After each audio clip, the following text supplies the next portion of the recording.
has been an awakening. Have you felt it?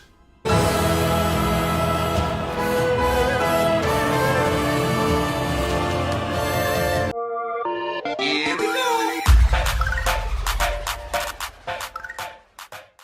Welcome back to another video. We are 5 days away from the sequel to The Legend of Zelda Breath of the Wild, Zelda Tears of the Kingdom, and everyone is super excited about this game. This is what console gaming, this is what gaming is all about.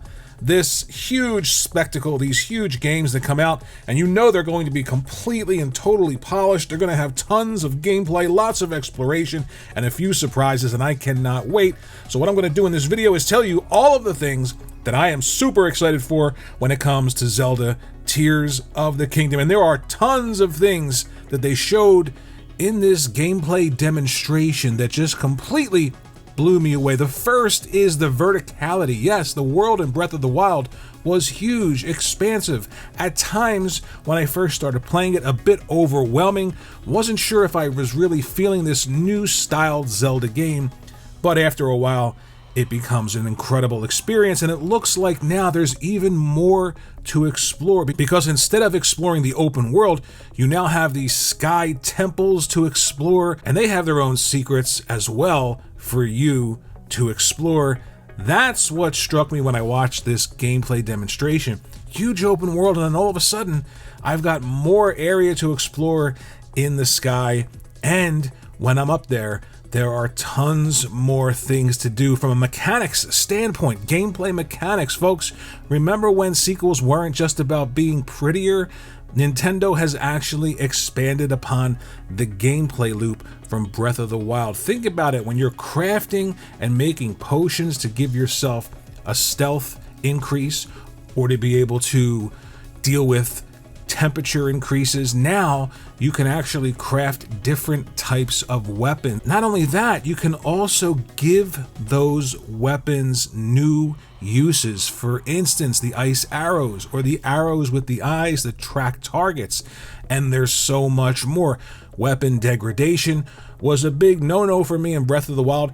I just didn't like that, and yes, it's here again in Tears of the Kingdom, but how did they remedy that from a gameplay mechanics standpoint? You can craft anything in the world. Think about that, a large open sandbox, and the imagination of the player is the only barrier to getting from point A to point B. So all of us will play this game differently. It allows for multiple types of creativity and unbelievable change to the gameplay. I want to talk more about the crafting, because it isn't just about using resources to create potions or using things that you find to create weapons.